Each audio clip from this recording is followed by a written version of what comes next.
ওরে বাবা, একটু চুমু করে দাও, একটু প্যারি কিস্তি করে দাও। ও বাবা, আমি একটা নতুন লোকে তোমাদের সাথে কথা বলছি।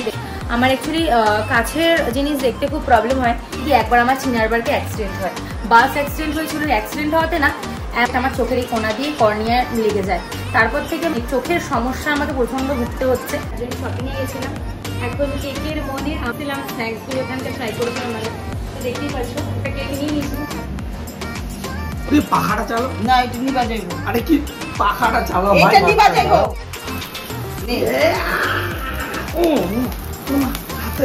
তোমাদের তো দেখালামই, দিয়েছে বড় মা। তো চলো এবার টেস্ট করি।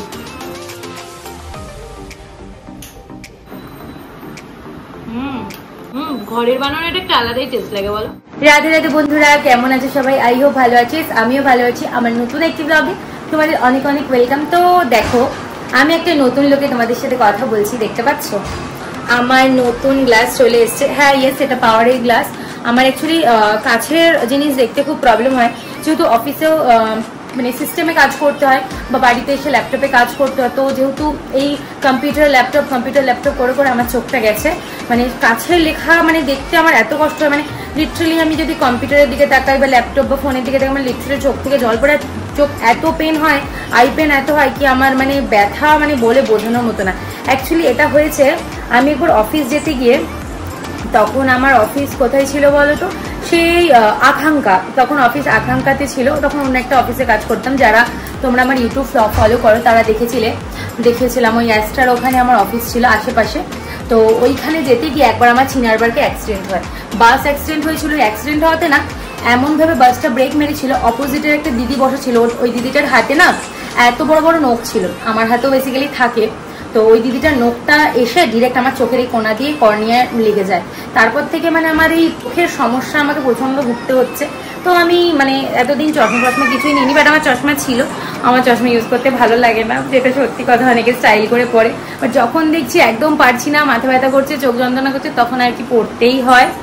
তো কেমন লাগছে জানিও। এইটা অ্যাকচুয়ালি স্কোয়ার শেপেও ছিল, এই শেপে আমার পছন্দ হয়েছে, তো তার জন্য এই শেপটাই নিয়েছি। আর ফ্রেমটা কেমন হয়েছে বলো? আশা করি ভালোই লাগছে। এই ফ্রেমগুলো এখন খুব চলছে। তো এমনি তো চক্ষুটা খারাপ হয়ে গেছে, যাতে চোখটা ঠিক থাকে তার জন্য এটা নেওয়া, প্রোটেকশন দেওয়ার জন্য। জানি না কতক্ষণ পরে থাকতে পারবো, আমাকে বলেছে যখনই চোখে ব্যথা হবে এটা পরে নেবে। তো আমার পড়তে একদম ভালো লাগে না। তো চলো তোমাদের আরেকটা জিনিস দেখাচ্ছি, চলো। এটা মানে চাদরটা, এই চাদরের প্রিন্টটা কেমন লাগছে তোমাদের বলো তো। এটা কিন্তু সিঙ্গেল একটা বেডশিট, এটার সাথে কোনো বালিশের কভার কিছু দেয়নি। তো এটা কিন্তু মিশো কালেকশন, ভীষণ সুন্দর। এখানে দেখো, এখানে ইস্যু করেছে, চারিদিকে শুশু করে একদম বিছানা খারাপ করে দিয়েছে। সেহেতু গরমকাল, সেহেতু অতটাও মানে ওকে হাগিস ফাগিস পরানো হয় না, তো দ্যাটস ওয়াই এরকম করেছে। আর ঘরের অবস্থা কি করেছে দেখো, সব গোছানো জিনিসগুলো দেখো কি করেছে, তোমাদের আর কি বলি আমি, কি করেছে দেখো, সব এখানে ওখানে সব চারিদিকে। এখন এগুলো ঠিক করতে হবে। সত্যি কথা বলছি, একটা বাচ্চা থাকলে বাড়ি ঘরের অবস্থা দেখো, আমি যতবারই গোছাচ্ছি ততবারইও সব নষ্ট করে দিচ্ছে। আচ্ছা তোমাদের কার বাড়িতে এই জিনিসটা হয়? আর কাজের তো শেষ থাকে না, আর যেদিন ছুটি থাকে সেদিনকে মনে হয় বাড়ির উপর দিয়ে ভূমিকম্প চলে গেছে। কিছু কাজ আছে, কাজটা কমপ্লিট করবো, দেন প্যারিকে ফলের রস খাওয়াবো, খাইয়ে দেন ওকে ওকে স্নান করাতে নিয়ে যাব। স্নান করিয়ে এসে দেন ওর করানোর পরে দেন তোমাদের সাথে আবার কথা বলছি। সো এভরিওয়ান, তোমাদের কার কোন ফলটা পছন্দ অবশ্যই কমেন্টে জানাও।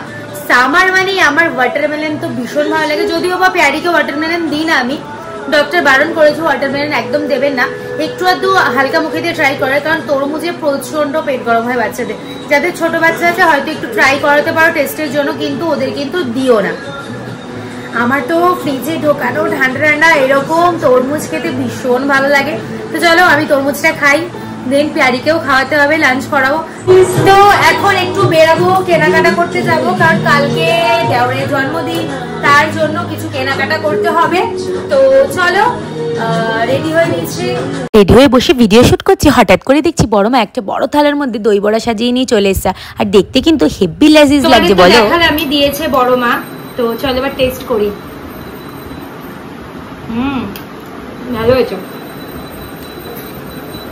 ঘরের বানানো এটা একটা আলাদাই টেস্ট লাগে বলো।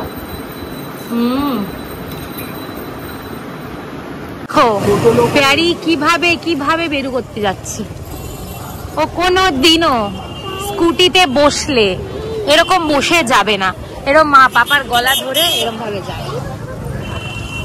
এবার টাকা এই যে ইয়া বাবা। সো বকবক করতে করতে চলে এসেছি আমরা স্টাইল বাজারে। তোমাদেরকে তো বললাম আমি ভাইয়ের জন্মদিন, ওর জন্য একটু জামা কাপড় কিনতে এসেছি। আর এখানে আমি প্যারিকে বলছি, আরে মাম্মা একটু পোজ দে। ও কাকে যে খুঁজে পেয়েছে আমি জানি না, তার দিকে তাকিয়ে রয়েছে, হাসছে, টাটা করছে, ও কিছুতেই আমার দিকে তাকাচ্ছেই না। আর আমি এখানে একা একা বকবক করে যাই। ভাইয়ের জন্মদিন কালকে তোমাদেরকে বললাম, তার জন্য শপিং এ গেছিলাম।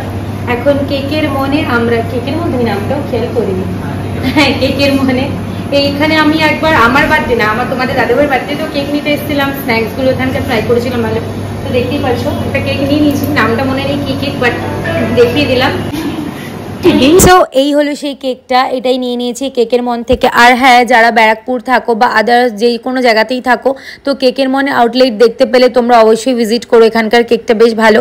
তো দেখো পেয়ারি ওর কাকাইয়ের কোলে বসে গেছে, বসে এখানে কেক কাটতে বসে গেছে। আর কেকের মনের একটা বড় ব্লগ আপলোড হবে অ্যাকচুয়ালি, তোমাদের সাথে পরে সেটা শেয়ার করবো। আজকে যেহেতু ভাইয়ের বার্থডে সেই সব কথা বললাম না, কেকের মন নিয়ে একটা বড় ভিডিও আসবে। যারা এখনো কেকের মনে ভিজিট করোনি তোমরা খেয়ে ওদেরকে রিভিউ দিও। ওদের যদি কোনো প্রোডাক্টে কোনো খারাপ কিছু থাকে ওরা সেটাকে মানে রিকভার করার চেষ্টা করবে। তো আর আমার দেওয়ারকে সবাই হ্যাপি বার্থডে বলে দাও। তো সবকিছু কমপ্লিট হয়ে গেছে, রাত 12টায় কেক কাটা হয়ে গেছে। এখানে কিন্তু পেয়ারি ওর কাজ করতে চলে এসেছে, মানে ঘুমোতে যাওয়ার আগে ওর মামা মানে লাড্ডু ভাইকে ও মামাই বলে ডাকে। তো আমি যেহেতু ভাই বলি তাই ও মামা বলে। এখানে দেখো আদর করে দিচ্ছে, কত আদর, ওখানে জড়িয়ে ধরে, মানে ও পেয়ারি মানে ভাইকে ভীষণ ভালোবাসে। তো ওকে ঘুমাতে নিয়ে যাবো তাই পেয়ারিও একটু আদর করে নিচ্ছে। রাধে রাধে সবাইকে, হরে কৃষ্ণ হরি বল। আবার দেখাবেন নতুন ব্লগে, টাটা।